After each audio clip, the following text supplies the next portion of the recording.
Jangan lupa subscribe ya guys. Dengan peralatan seadanya. Kalau kita sakit, nauzubillah min zalik, jangan sampai kita sakit. Tapi kalau ternyata kita atau kerabat kita sakit, yang merawat kita adalah mereka. Jaga jarak dengan perawat itu wajar. Seperti juga kita memang harus jaga jarak dengan siapa saja sekarang. Tapi kalau sampai mengusir mereka, itu sudah keterlaluan. Pasien PDP atau ODP adalah korban. Bantu mereka mengisolasi diri di rumahnya masing-masing. Bahkan kita perlu mensupport kebutuhan mereka.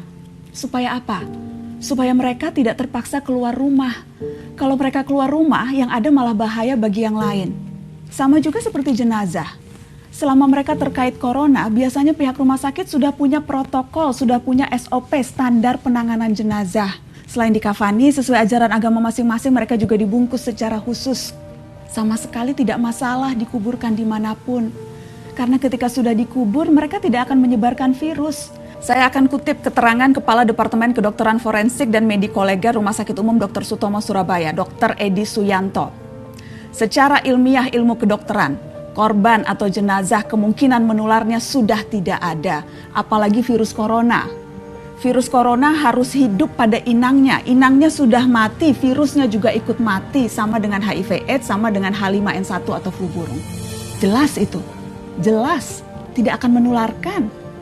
Pasien positif COVID-19 yang akhirnya meninggal saat mereka sakit tidak boleh dijenguk keluarganya.